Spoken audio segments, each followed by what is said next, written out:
Hay el oro, la fama, el poder. Todo lo tuvo el hombre que en su día se autoproclamó el rey de los piratas, Gold Roger. Mas sus últimas palabras no fueron muy afortunadas. Mi tesoro lo dejé todo allí, buscadlo si queréis. Ojalá se la atragante al rufián que lo encuentre. Y todos los lobos de los 7 mares zarparon rumbo a Grand Line. Y así comenzó la gran batida. Vale, espero que este pequeño diálogo sirva de justificación a lo largo de todo el vídeo de que realmente he sido y soy un gran fan de One Piece, pero por si acaso voy a dar mi humilde contexto. En 1999, Planeta de Agostini, una editorial española, decidió publicar los primeros números de One Piece en formato individual, lo que llamaríamos grapas. 4 años después, en 2003, una cadena de televisión privada decidió hacerse con los derechos de distribución de la serie y emitirla doblada. Y otro año después, la editorial decidió abandonar el formato de grapa y reeditar el manga desde el principio, con el formato japonés clásico, así como poner al día sus capítulos con respecto a Japón. Bien, ¿por qué ocurrió esto? Os voy a enseñar lo que yo, un niño de 11 años, vio en la televisión durante un año a lo largo de todos los sábados, igual que otros muchos niños de la generación catódica.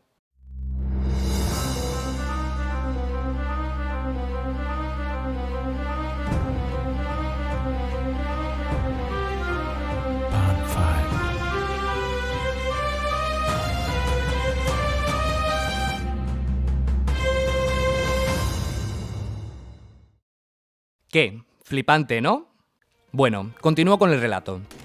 La serie comenzó a cambiar de manos entre cadenas españolas y durante mucho tiempo se repuso hasta el infinito, repitiendo las únicas temporadas dobladas. Pero eso no importó. One Piece había llegado para quedarse y con ella, el cambio. ¿Queréis más, Banda Baroque? Si seguimos es para llegar hasta el final. Hasta ese momento en España solo algunos animes se habían hecho hueco en la cultura popular. Doraemon, Detective Conan y, cómo no, Dragon Ball. Y aunque algunos que se criaron frente al televisor recordemos otras series como Kochikame o Rina y Gaudi, ninguna causaría tal impacto como el que causó la banda de piratas.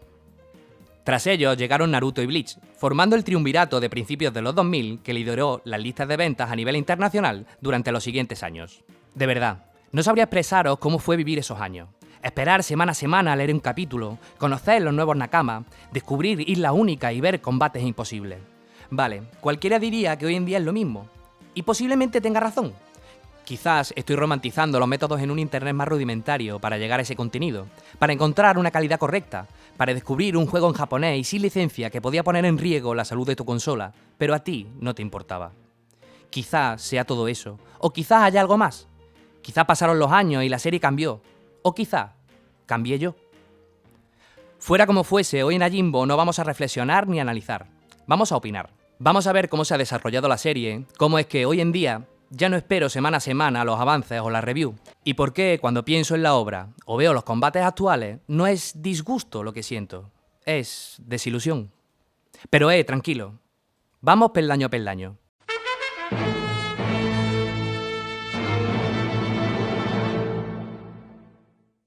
Lo que yo llamo la primera parte de la obra prácticamente no me hizo bajar esa escalera de la desilusión que he ido descendiendo.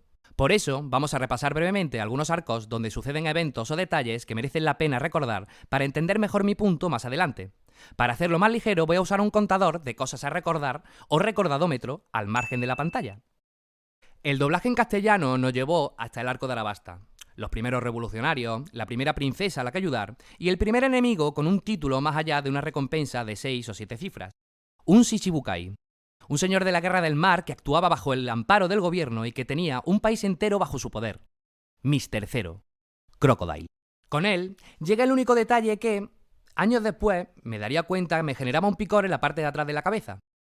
Si estás aquí ya sabes lo que voy a decir. Y si no, bueno, la derrota de Crocodile a mano de un Luffy tan novato es algo que siempre podrá generar discusión entre los seguidores. Solo hay una forma de aceptarla. Nunca podrás saber cómo las habilidades pueden interactuar entre sí. Admito que yo era uno de esos Power Enjoyers que poco después veríamos como Luffy resultaba inmune ante los ataques de Enel en el arco siguiente, siendo este enemigo más fuerte que el propio Shichibukai. Pero, años después esa victoria del sombrero de paja resaltaría como una posible concesión argumental o disonancia. Se convierte así en el primer momento que vamos a guardar en nuestro contador. Otra victoria que se suma es la del espadachín de la banda, Zoro, frente a Mr. One. Aunque quizá Esta la recordemos por otros motivos. Tras partir de Arabasta con una promesa, viajamos a Jaya, donde conocemos a Teach, el némesis de esta obra a más niveles de lo que te imaginas. Aquí descubrimos que la era de los sueños aún no ha terminado y que Luffy sí sabe dar un puñetazo. Pero no es ese golpe lo que guardamos en el contador, sino a Bellamy y su pose de batalla. Ten paciencia, por favor, sé que esto parece ir a peor. Con otro golpe viajamos a Skypiea, la tierra en el cielo bajo el yugo de un supuesto dios del rayo. Es la primera vez en la obra que una leyenda se revela como verdad, con una campana dorada como símbolo. Seguro que alguno me diría que guarde esta pose de Luffy, pero si lo hiciese estaría sumando un escalón más a mi descenso. Lo que sí vamos a guardar son el mantra de la gente del cielo, que pondremos en paralelo a la victoria de Zoro, y los diales, que colocaremos al lado de la pose de Bellamy. Tras liberar la Isla Celeste, conocemos a Foxy, para mí el cabeza de cartel de los malos usuarios de Frutas del Diablo, de lo que podemos hablar en otro vídeo. Si te gusta la idea, deja tu like y comentario. Junto al tramposo pirata conocemos a Kuzan, a Aokiji o el almirante Faisán Azul en castellano. De su encuentro guardamos el momento en el que intenta matar a Robin con una cuchilla de hielo y Zoro la detiene con su espada.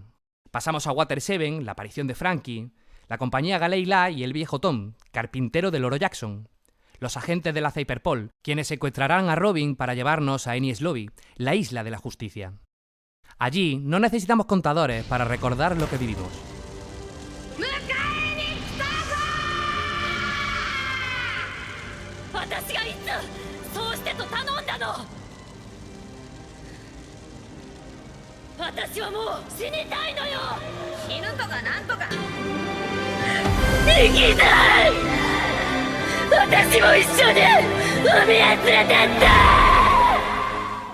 Pero volvamos al contador. Aquí sacamos los diales, que combinaremos con una de las intervenciones más recordadas de un Mugiwara.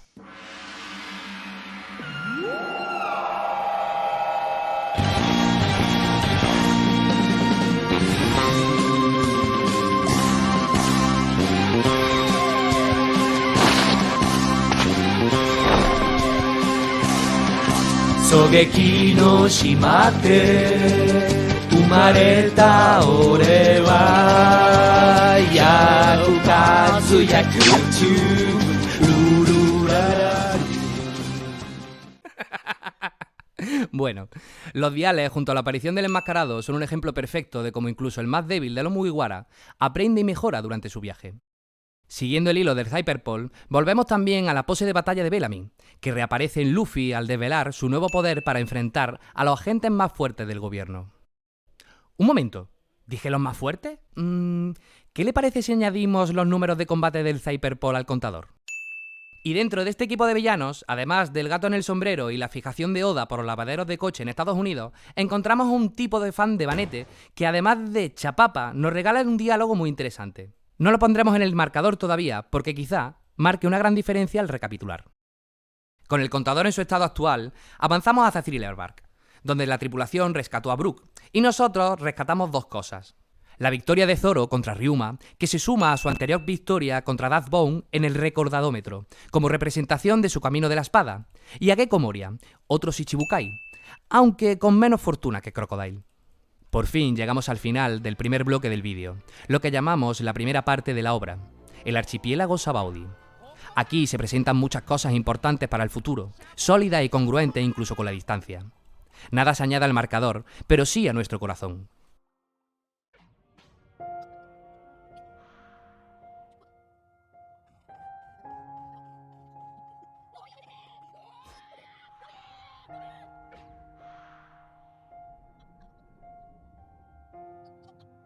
Tras este primer momento, cuyo peso real no imaginábamos, llegamos a Impel Down y Marineford, siguiendo a Luffy en el rescate de Ace. Me gustaría decir que no salivo al ver esta batalla en terreno marine, pero no puedo.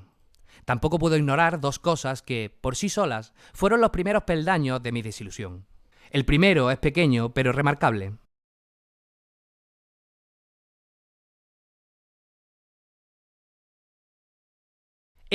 ¿No lo habéis visto?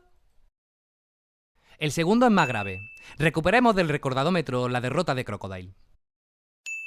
Esto sí lo habéis visto, ¿no? Da igual, porque no voy a repetirlo. Pero, ¿y esto que aparece en pantalla? Aquí nuestro amigo Crocodile, encaramándose al putísimo Eduardo Nuevapuerta, al maldito Bigote Albino, que en teoría competía en su época con el rey de los piratas, anécdota que se viene al marcador claramente. Siento decir que lo que aquí demuestra hace que su derrota contra Luffy sea más que cuestionable, ¿no os parece? Si a eso le sumamos el poder que muestran sus coetáneos Shichibukai, Doflamingo, Kuma, Mihawk, aunque existan diferencias entre ellos, el contraste con Crocodile es demasiado evidente. Con este recuerdo actualizado en el marcador, nos vamos al time skip. El momento en el que los sombreros de paja permanecieron separados 2 años entre sí y 5 semanas de nosotros. Recuerdo aquellos días de espera, las especulaciones, las nuevas formas que esperábamos de cada personaje y cómo quedaba con mis amigos para leerlo al unísono y poder flipar juntos. Si el marcador representa los primeros escalones de mi descenso, el time skip y su resolución fueron lo que, por primera vez, me pusieron frente a frente con la escalera que hasta entonces apenas veía de reojo.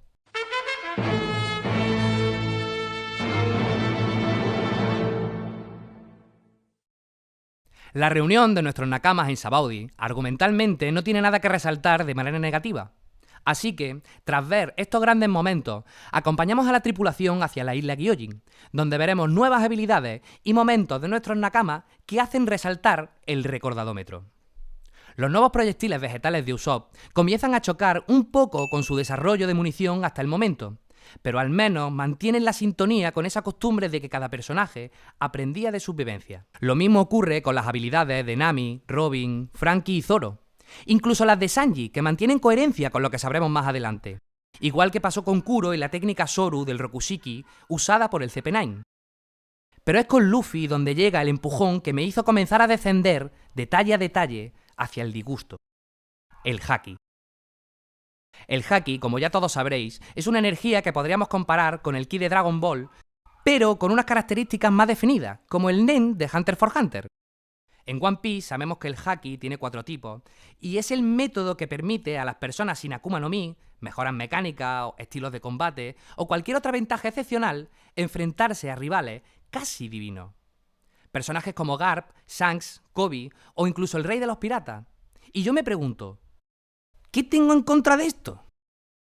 Quizá es que se introduce un poder con un peso argumental incluso mayor que el Kairoseki, ese material tan caro y característico de la obra que puede detener a los usuarios de Fruta del Diablo. Pero el Haki no solo contrarresta, también te da la posibilidad de enfrentar cualquier cosa, de realizar actos casi milagrosos.